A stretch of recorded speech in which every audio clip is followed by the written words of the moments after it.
After receiving some much-needed criticism about my last video, I decided I might as well give a bit of clarification and context surrounding the points I made and discussed throughout it, mostly having to do with explaining COVID-19 foreknowledge and how the current rollouts that are either going unnoticed or at least unchecked via MSM are utilizing COVID-19 as a means to their end, rather than the end touted by the media to simply be stopping the spread. The first major point to clarify is that I believe COVID-19 is real. I believe that there is a virus that is going around the globe and it has influenza-like symptoms and effects, but that's the extent I buy. I don't buy that the US nor multinational organizations nor major Western nations were unprepared for this unprecedented event, and I don't buy that this is the next Black Plague coming to wipe out half the population. Here's why. According to every major dataset release, including those released by the CDC, COVID-19 is only deadly for those above the age of 45 paired with comorbidities. If one recalls at the beginning of the pandemic and lockdowns, it was 15 days to flatten the curve. This was done to curb the overwhelming amount of hospitalizations. These lockdowns didn't just go away, of course. In some states, it went on for 7 months. So much for 15 days.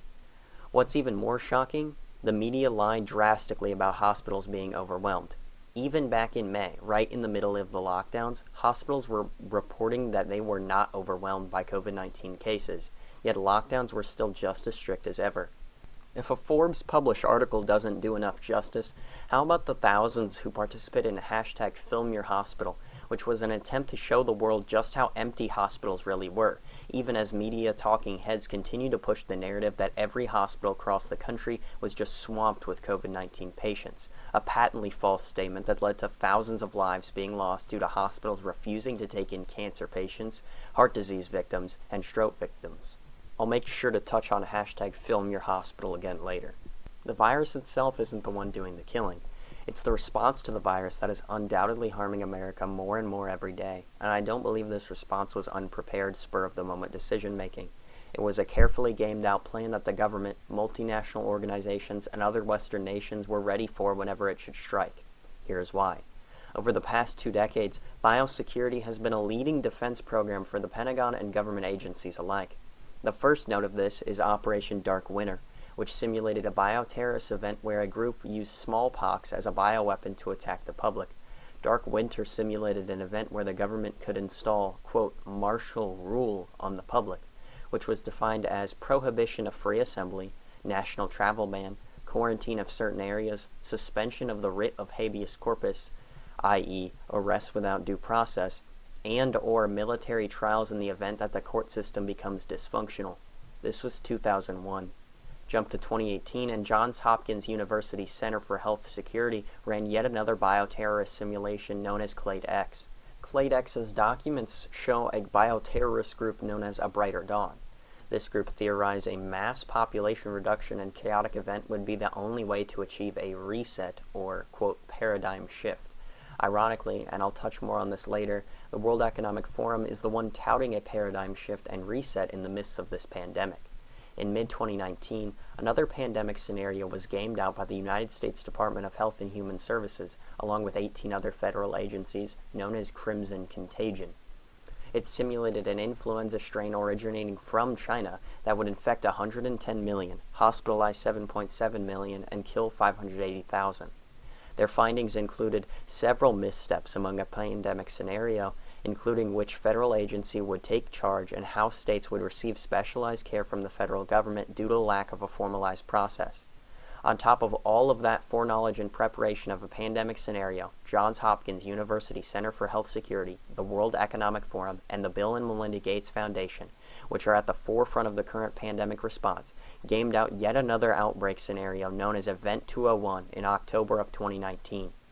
They predicted another outbreak originating from China, in this case a novel coronavirus, and the death of 65 million.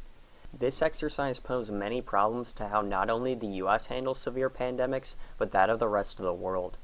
Also calling into question how the West got it so wrong, considering the supposed top minds of health had been predicting such an event for decades.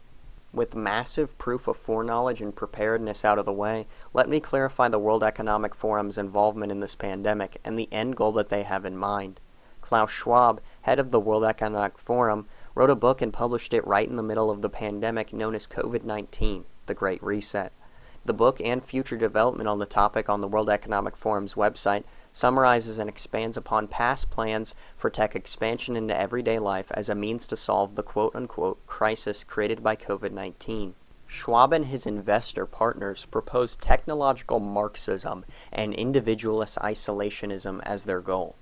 An article published in November of 2016 under the tab Fourth Industrial Revolution and, quote, Global Agenda on the World Economic Forum website outlines this perfectly, entitled, Welcome to 2030. I own nothing, I have no privacy, and life has never been better. The article reads, Welcome to the year 2030. Welcome to my city. Or should I say, our city. I don't own anything. I don't own a car, I don't own a house, I don't own any appliances or any clothes. It might seem odd to you, but it makes perfect sense for us in this city. Everything you considered a product has now become a service. We have access to transportation, accommodation, food, and all things we need in our daily lives. One by one, all these things became free, so it ended up not making sense for us to own much. First, communication became digitized and free to everyone. Then, when clean energy became free, things started to move quickly. Transportation dropped dramatically in price. It made no sense for us to own cars anymore, because we could call a driverless vehicle or a flying car for longer journeys within minutes. We started transporting ourselves in a much more organized and coordinated way when public transport became easier, quicker, and more convenient than the car.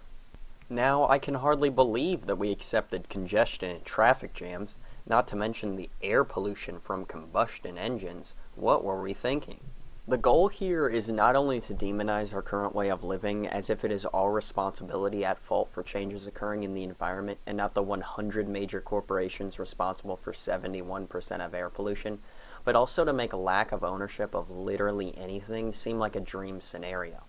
And regardless of the subtle attacks at our way of life, it all in all sounds like a dystopian nightmare. But that's not even the lick of it. The article goes on. Sometimes I use my bike when I go to see some of my friends. I enjoy the exercise and the ride. It kind of gets the soul to come along on the journey. Funny how some things never seem to lose their excitement. Walking, biking, cooking, drawing, and growing plants. It makes perfect sense and reminds us of how our culture emerged out of a close relationship with nature. The author says emerged from nature, as if nature in this scenario hasn't been all but stripped away and bastardized into menial tasks and pastimes, as opposed to a way of life and a true connection with the world below our feet, which is now replaced with asphalt and computer chips. It's disheartening at best and despicable at worst, but it goes on. The death of shopping. Shopping? I can't really remember what that is. For most of us, it has been turned into choosing things to use. Sometimes I find this fun, and sometimes I just want the algorithm to do it for me. It knows my taste better than I do by now. Complete knowledge over your thoughts and feelings. That's the goal here. The algorithm knows me better than I know myself. As if that doesn't sound terrifying enough. It goes on. They live different kinds of lives outside of the city. My biggest concern is all the people who do not live in our city, those we lost on the way, those who decided that it became too much, all this technology, those who felt obsolete and useless when robots and AI took over big parts of our jobs, those who got upset with the political system and turned against it. They live different kinds of lives outside of the city. Some have formed little self-supplying communities. Others just stayed in the empty and abandoned houses in small 19th century villages. Now, this little piece is probably the most important of all to understand and take in. Their proposed solution and the, quote, Great Reset or Fourth Industrial Revolution and Internet of Things is an either you're with us or against us scenario. There is no 1 foot in, 1 foot out. Their goal is to divide those that want to give away all their privacy and freedoms for security, comfort, and convenience, and the ones that refuse are put in an ultimatum where they either disassociate and group up with like-minded freedom thinkers, or they simply give up and bite the bullet to join their quote-unquote utopia. It's also important to note the concerned tone the author takes here, as if being opposed to the political system is somehow unjustified, or the want to disengage from technology is somehow something to be frowned upon. The people this quote-unquote utopia appeals to are people that hold apathy and even contempt for freedom-oriented individuals, and they see opposition as a threat. This isn't some one-off piece by a random contributor either. Just one glance at the most recent articles published to the WEF's website under the quote Global Agenda tab tell you the whole story. The post-COVID-19 world isn't giving freedoms back, or at least that's what people in these positions are fighting to keep from happening. An article titled, quote, "This is how we prevent future pandemics," say 22 leading scientists, goes on to state that human activity is to blame for COVID-19, say 22 international experts, and experts say switching our efforts to prevention would reduce the threat. The article outlines how costly COVID-19 has been for the world, which to their credit is true, but it's not due to COVID-19 that the world lost so much in these past 9 months. It's due to how governments and multinational corporations and organizations dealt with COVID-19. The lockdowns, the overproduction of useless or unuseful equipment, unprepared medical response, even after massive amounts of foreknowledge and preparation, mass production of unreliable testing kits and infrastructure surrounding them. The list goes on. The virus didn't cost the world $16 trillion in damages, it was the response to the virus that did. But that response was enough to scare the public into believing that this virus was the Black Plague 2.0, and it will likely be enough for the vast majority of the public to comply with the new regulations and prevention techniques that are either here to stay or will be introduced very soon. As a quick side note before I move on to the bailouts and how COVID-19 completely hid the massive transfer of wealth from the government to big corporations, I wanted to touch on #FilmYourHospital once more. As I did more digging into the topic, I found a medically published article by PhDs and MDs who came to this conclusion, quote, "Hashtags using and sharing conspiracy theories can be targeted in an effort to delegitimize content containing misinformation. Social media organizations need to bolster their efforts to label or remove content that contains misinformation. Public health authorities can enlist the assistance of influencers in spreading anti-narrative content." So during this horrible pandemic, overcrowding all hospitals, practicing medical doctors had enough free time to browse Twitter and write an academic article based on their Twitter browsings? Ironic in and of itself. But the implications here are much more sinister. To say that we ought to delegitimize the questioning of mainstream narratives via literal propaganda from social influencers promoting, quote, anti-narrative content is ludicrous. The only upside of such a dystopian statement is that they didn't advocate for outright censorship. But enough about the Great Reset and mainstream agenda. Let's talk about something very clear in relation to COVID-19, the money. Back in August, I wrote an article about COVID-19 and how it was being used as an excuse for bank, airline, and general corporate bailouts, even though the bailouts started long before COVID-19 even reached the U.S., and how BlackRock Inc. was essentially bailing itself out at the taxpayers' expense. Well, what most don't know about said bailouts is that they started back in September of 2019, right at a point where Trump was claiming the economy was at the best it has ever been. We were at the brink of a recession, and corporations were begging for our tax dollars because we're, quote, too big to fail. This goes much deeper than just corporate bailouts. Think about the general economics of COVID-19 response and how corporations have benefited from the lackluster and irrational approach we took to curb the virus, even though it ended up not working entirely. The U.S. shut down middle-class America and basically fed all business to large oligarchical corporations. An article titled, quote, U.S. billionaires gained $1 trillion since the pandemic started, published by Statista, shows us exactly who benefited from COVID, the COVID response, and why. Big-name players like Jeff Bezos and Elon Musk, who reportedly passed Bill Gates in net worth during the lockdowns, even asked the government directly for handout money, as if they needed it. Understand that America is in a desperate time now. Individuals are struggling to put food on the table and or pay their rents and mortgages, and those in power want us to be fearful of the future so that we accept the upcoming control on our daily lives out of necessity. They understand that they can only get so far with banking on individuals willingly giving up their privacy and freedom out of convenience, something we've done in our consumer society consistently for the past 2 decades. It wasn't like this was some great revolution for the economy either.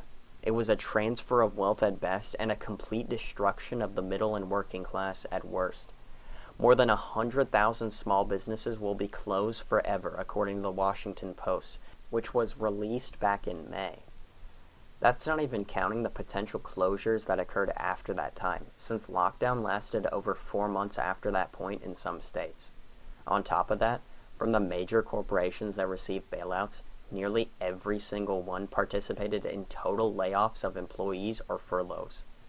Business Insider has been documenting a list of corporate layoffs for the past 8 months, and the number is only growing, even as we continue in December of 2020.